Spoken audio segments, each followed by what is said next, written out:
Okay, g'day guys. So today we are talking about exercises of the GHD, and in particular we are talking about Nordic hamstring curls using the GHD. For those who don't know, GHD stands for glute ham developer. Okay, so how do we do, or what firstly is a Nordic curl?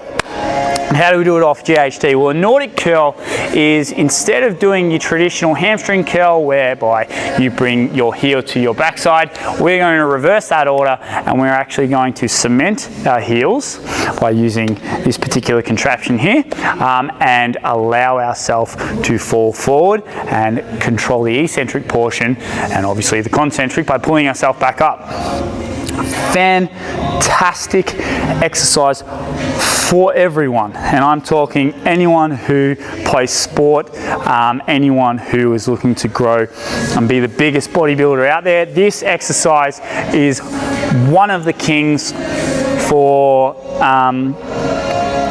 knee stability, knee health, hamstring development, so on so forth, because it's very rare that we put or we need to use our leg muscles in order to move our entire body weight. Okay, obviously if we're moving forward and we're running, we do more so for the quads, but it's very rare that we put our hamstrings in that position whereby we have to use our entire body weight. Right, so how do we perform this exercise? Well, first things first, we want to place it so that our knees are going to be positioned as far back on the knee pad as possible, however, obviously not off so that we fall off. Right? Obviously, we're going to wedge our feet in these two portions here. I strongly suggest that you don't put your feet on top because you will fall over, and I strongly suggest you don't put them on the bottom because there is a chance that you might slide out and fall off again. So I strongly suggest you put them in between. Right. Now, when it comes to the exercise, what we are going to do is create stability through our hips because we want all that load going through our hamstrings. How do we create stability through our hips? Well, we're actually going to squeeze our backside on at the top, and I'll show you exactly what we're going to do with that. At the very start, we're going to start up tall and we're going to squeeze our backside on. What we're then going to do is go as slow as physically possible on the way down until our quads touch the roller pins here. Little word of warning, those who aren't used to this exercise, these roller pins can feel like foam rolling and can lead to a little bit of pain. It's nothing that will kill you, but it might be might have a bit of discomfort associated with it. However, the gains are well worth the discomfort. Once your legs are touching this foam roller, what we're going to do is we're going to pretend that we're in an aeroplane and we're going to shoot up as far as we possibly can. From this position here, we're going to hold and we're going to lower ourselves until we're pretty much parallel to the ground.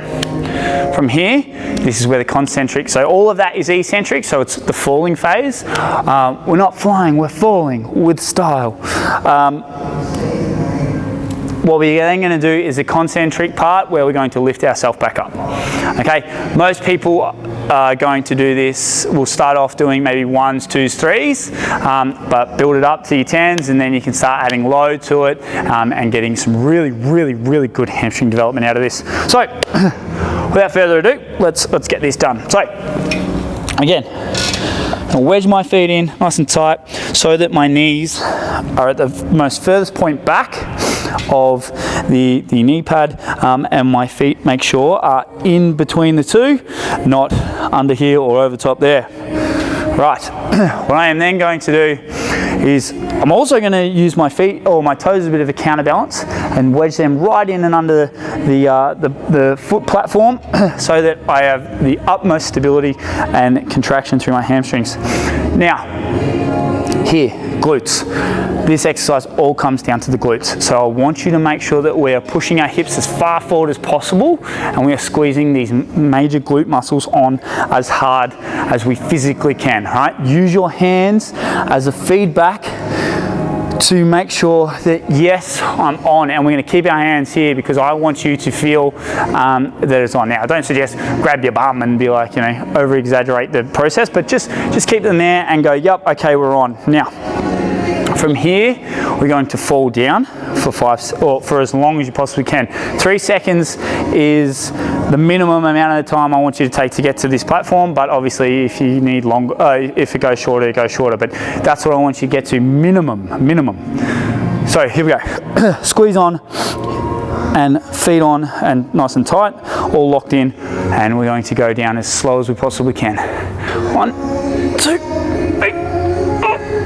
Right, I've hit the pads. Now from here I'm going to shoot out like an aeroplane. Okay, now I'm going to hold and then slow again. As slow as we possibly can. Now you can see that I'm fully or almost fully straight, if not straight. From here I'm going to do the concentric portion of this lift. Up, squeeze, bang. Now, couple of things to be aware of. When we're coming back up from this position here, okay, a lot of people can break at the hips and sort of pull themselves up through, well, just the break at the hips, okay? So we want to make sure, this is why our hands are on our backside, is that those hips are locked, because when we are coming back up, it'll all be loaded through those hamstrings, okay? I understand that at first you might need to break at the hips slightly, that's okay, but we don't want to fall in that habit, so make sure that we're squeezing these glutes as tight as possible. Another thing too, don't rush it, okay? See a lot of people, they get to this point, especially on, say, the last few reps, and they just start falling. They go, yep, okay, there was no tension there. We want to make sure that our hips are on and we're fighting, and we fight hard. Really hard, okay, before we give way. Lastly, again, take time in your setup. So when you come back up, make sure that if we sit into our hips, we're pushing those hips all the way forward again, glutes are on, then we fall. Okay, and after that, it's just a case of build up and up and up and up. All right, team, that there is how you do a Nordic hamstring curl using the GHD.